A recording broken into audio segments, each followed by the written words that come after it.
जो इस दुनिया का सबसे बड़ा साइंटिस्ट है, उसके दिमाग को चोरी कर लिया था एक साइंटिस्ट ने जब उसकी मौत हुई थी। और जब उसके दिमाग की स्टडी की गई थी तो 0.6% दिमाग उसका कंप्लीटली यूज हुआ था। इतना बड़ा साइंटिस्ट, दिमाग यूज किया 0.6%। मैं कहता हूं आम लोगों से, तुम्हारा तो डब्बा भी नहीं खुला होगा अभी। इसका मतलब ये, खुदा ने इतना बड़ा दिमाग दे दिया। क्यों इतना बड़ा दिमाग? की न्यूरो सर्जन जब इसकी जब कोई प्रॉब्लम हो जाती ब्रेन में तो बोलते भाई गारंटी कोई नहीं है, क्योंकि लाखों नाड़ियां हैं, खरबों सेल हैं, क्या करेंगे कुछ नहीं पता, हमारे हाथ में नहीं। इतना बड़ा दिमाग खुदा ने क्यों दिया? इतनी बड़ी टांग क्यों नहीं दी? इतना बड़ा हाथ क्यों नहीं दे दिया? इतनी नाड़ियां कहीं और क्यों नहीं दे दी? भाई उसने आपको सेंस दिए ताकि वो रेस्ट कर सके। उसने आपको विवेक दिया है ताकि वो रेस्ट कर सके। आपका विवेक जानते हैं कोकीन पीना पाप है। आपका विवेक जानते हैं अफीम खाना पाप है। आप कुछ भी कर लो, उन दिनों की दाखरस आज के दाखरस से मेल नहीं खाती। उन दिनों की दाखरस बिना नशे की होती थी, पर आज लोग बोलते हैं थोड़ा थोड़ा पीना चाहिए, क्योंकि आपका विवेक को आपने मार दिया है। आपका विवेक आज भी जानता है ये गलत है, पर आपने विवेक को मार दिया, निर्बल कर करके खत्म कर दिया उसको। इतना बड़ा दिमाग परमेश्वर ने ऐसे नहीं दिया, उसने आपको विवेक दिया। आपका विवेक जानता है। कहां लिखा था बाइबल में? ये बताओ, अब्राहम के टाइम में कि तुझे 10वां हिस्सा कमाई का देना चाहिए। कहां लिखा है बाइबल में? लिखा था कहीं पे? 10वां हिस्सा कब आया? जब मूसा का टाइम आया। हां, तब परमेश्वर ने कहा 10वां हिस्सा। लेकिन जब अब्राहम का टाइम था, मूसा के कई साल पहले, तो वहां कहीं नहीं लिखा था। लेकिन बाइबल कहती है उसने मलकीसदिक के याजक को, जिसका ना माता ना पिता, यानी प्रभु यीशु मसीह को, उसने अपनी कमाई का 10वां हिस्सा दिया। हाँ या ना? क्यों? उसका विवेक जानता था। ये उसका विवेक जानता था व्यभिचार पाप है। उसका विवेक जानता था हत्या पाप है। कहां लिखा था बाइबल में जब हाबिल और कैन थे कि हत्या करना पाप है? कहां लिखा था बाइबल में? पर जब कैन ने हत्या की तो परमेश्वर ने कहा तूने खून बहाया और पाप किया। कहां लिखा था? तेरा विवेक जानता तूने पाप किया। आज यीशु मसीह के लहू से आपके विवेक धुले हैं और ये जी उठे हैं, और ये जी उठे हैं। आपके विवेक जी उठे हैं। मरे विवेक जी उठे हैं। मरे विवेक जी उठे हैं। मरे विवेक जी उठे हैं। मरे विवेक जी उठे यीशु मसीह के नाम में। कहीं नहीं लिखा था, कहीं नहीं लिखा था हत्या करना पाप है, कहीं नहीं लिखा था दशवां देना है। लेकिन उनका विवेक जानता था जो हमने किया वो गलत है और जो हम कर रहे हैं वो सही है। जो 10वां हिस्सा दिया वो सही है, जो खून किया, जो कत्ल कर दिया वो गलत है। वो उनका विवेक जानता था इस बात को। अपने विवेक को फॉलो करो, अपने कॉन्शियस को फॉलो करो जो परमेश्वर की आत्मा ने आपको दिया। आमीन। कई बार परमेश्वर का आत्मा आपको चुप करने के लिए बोलते हैं। आपके कॉन्शियस में होता है चुप रहने, लेकिन आप मुंह से बोलते हो और आपके बात बिगड़ती है। आपके हेल्पर्स चले जाते हैं जब आपका मुंह गलत टाइम पे खुलता है, जबकि आपका विवेक आपको चुप करने के लिए बोलता है। आपका विवेक आपको प्रार्थना करने के लिए कहते हैं, लेकिन आप प्रार्थना करने नहीं जाते। और बाद में जब शैतान अटैक करते हैं, आप बोलते हो ऐसा क्यों हुआ मेरे साथ? आपने अपने विवेक की नहीं सुनी, आपने अपनी अंतरात्मा की नहीं सुनी। परमेश्वर आपको गाइड करते हैं, वो आपसे बात करता है रोज, लेकिन विवेक मरा होने के कारण हम उसे सुन नहीं पाते हैं।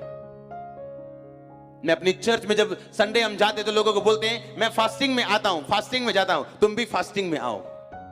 जब तुम फास्टिंग में आओगे, मैं फास्टिंग में सुनाऊंगा, तुम फास्टिंग में सुनोगे, तो हमारी जो चमड़ी है ना आत्मिक, थोड़ी ढीली, थोड़ी पतली होगी। इतनी भैंस जैसी चमड़ी जो आत्मिक हो चुकी है ना, जब सरदूत टीका लगाने के लिए आता है तो टीके उसके भींगी हो जाते, टेढ़े हो जाते, टीका नहीं लगता उससे। कहता चमड़ी इतनी मोटी है इन लोगों की। जब चर्च में जाओ तो फास्टिंग के साथ जाओ, क्रूसेड पे जाओ तो फास्टिंग के साथ जाओ। कोई 1 दिन 2 दिन रोजा रख के आप कहीं मरने वाले नहीं हैं। जब डॉक्टर बोल देता पेट फेल हो गया भाई, अब सिर्फ खिचड़ी खानी है, तब तो 6-6 साल आप खिचड़ी खा लेते हो, तब तो चिकन नहीं खाते हो, तब तो पनीर नहीं खाते। तो क्यों परमेश्वर को मौका देना कि वो दुखों के साथ हमको अपने आगे लेके जाए, और क्यों ना हम अपने विवेक की सुने। आमीन। और बाइबल कहती जब आप अपने विवेक की सुनेंगे, क्योंकि बाइबल में सब बातें नहीं लिखी, इसलिए इतना बड़ा दिमाग और इतना बड़ा विवेक आपको दिया गया है। आप फैसला कर सके कौन जीवित परमेश्वर है। आप फैसला कर सके मुझे किसके पीछे जाने हैं। आप फैसला कर सके क्या राइट है क्या रॉन्ग है। आप फैसला कर सके मुझे आज क्विट करना है, प्रभु के पीछे नहीं जाना है, या मुझे और स्पीड से भागने हैं। जब शैतान देखता है आप लोगों को कि एक दुख उसने आपको दिया और आप ढेरी हो गए, वो जानता है आप ढेरी हो गए, वो जानता है आपका मसीह के साथ रिश्ता बिगड़ गया। और जब शैतान को यह समझ आ जाती है कि ये बंदा दुखों के कारण मसीह से पीछे हट सकता है, इसीलिए वो दुखों के बाद दुखों को आपको देना छोड़ता नहीं।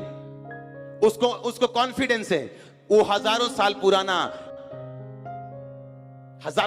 है, वो उसको एक्सपीरियंस है, लोगों को गिरते हुए देखा है उसने, कैसे गिरे ये भी देखा उसने, क्या कमजोरियां ये भी देखा उसने। स्वर्गदूत जो परमेश्वर को अपनी आंखों से देखते थे, 1/3 स्वर्गदूत उसने भरमा दिए थे। अगर 150 करोड़ स्वर्गदूत थे तो 50 करोड़ दूत उसने गिरा दिए थे। जो दूत परमेश्वर को अपनी आंखों से देखते थे, अगर वो शैतान की बात को सुन के गिर सकते हैं, तो आपका क्या जिसने परमेश्वर को कभी देखा तक नहीं। तो इसका मतलब आपको अपने दिमाग में कितना वचन रखने की जरूरत है, अपने विवेक को कैसे आपको फॉलो करने की जरूरत है, कैसे आपको अच्छी चर्चों के साथ, अच्छी संगतियों के साथ जाने की जरूरत है। क्योंकि जो अनॉइंटिंग है, जो अभिषेक है, वो आपके विवेक को जीवित कर देते हैं। जो जीवित संगति हैं, वो आपके विवेक को जीवित कर देती हैं। इसीलिए जब आप इस बात को समझते हैं, इस बात को जानते हैं और परमेश्वर को फॉलो करना शुरू करते हैं, फिर आपको मालूम होता है कि डिस्करेजमेंट भी आएगी, दुख भी आएंगे, हर तरह की ये चीजें शैतान भी मेरे साथ करने की कोशिश कर सकता है और परमेश्वर उसे अलाउ करने की भी कोशिश कर सकते हैं। लेकिन मुझे ये देखना है कि जो कुछ खुदा ने मेरे लिए रखा हुआ, अगर मैं उसे लेना चाहता हूं तो मुझे वैसे ही चलना पड़ेगा जैसे अलीशा चला, वैसे ही चलना पड़ेगा जैसे एस्तर चली। शैतान आपके इमोशंस के साथ खेलते हैं। जब प्रभु यीशु मसीह को भूख लगी 40 दिन के रोजों के बाद, तो बाइबल कहती है जब परमेश्वर पत्थरों के पास बैठे थे, तो शैतान आया और बोला, अगर तू परमेश्वर का बेटा है, पत्थरों को बोल रोटियां बन जाए। तो यीशु मसीह ने अपना एक्सपीरियंस यूज नहीं किया कि शैतान 40 दिन पहले जब मैं बपतिस्मा ले रहा था तो मेरे लिए आकाशवाणी हुई थी कि मैं परमेश्वर का बेटा हूं। ऐसी कोई एक्सपीरियंस को यूज नहीं किया। परमेश्वर ने बोला, शैतान, बाइबल कहती है, वचन में लिखा कि इंसान केवल रोटी से नहीं परंतु परमेश्वर के मुख से निकले एक एक वचन से जिंदा रहेगा। कहा कि नहीं कहा परमेश्वर ने? क्या पूछा मैंने कहा कि नहीं कहा? परमेश्वर को रोटी से क्यों परखा उसने? 10 करोड़ अशरफियां क्यों नहीं ले आया सोने की?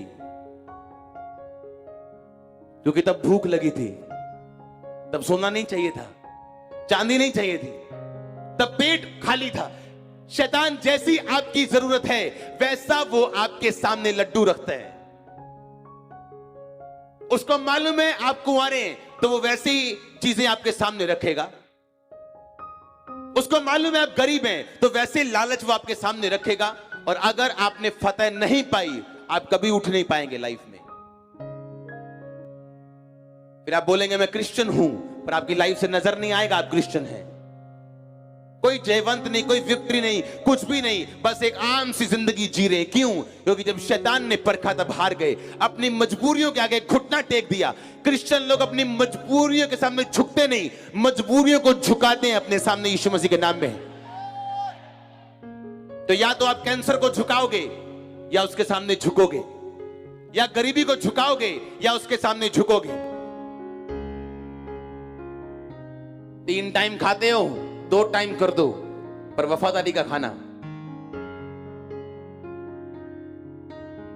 1 टाइम भूखे रह लो पर वफादारी का खाना, क्योंकि वो 2 टाइम का आपको बरकत देगा, बीमारी नहीं लगने देगा, प्रभु के साथ रखेगा। और टाइम आने पे खुदा 3 टाइम का भी देगा, लोगों के लिए 6 टाइम का बांटने को भी देगा आपको। पर हम खुदा के टाइम की कौन वेट करे? आज तो 30 मिनट में पिज्जा घर में आ जाता है। खुदा के टाइम की कौन वेट करे जी? 10 साल। कौन खुदा के टाइम की वेट करे? 10 साल। हम तो जब से ऊपर की कमाई ना करें तो हमारा तो घर नहीं चलता। जब से ड्राइवर लगे, जब से तेल चोरी ना करें, तब तक तो हमारा सरता नहीं जी। हम कैसे खुदा के टाइम की वेट करें? क्या बच्चे भूखे रख ले? हाँ रख लो, तुम मरोगे नहीं। कुछ कम खा लोगे, मरोगे नहीं, लेकिन तुम अच्छा खाओगे बाद में, और लंबा खाओगे, लंबे टाइम के लिए। तुम्हारे बच्चे, तुम्हारी जनरेशन सुखी रहेगी।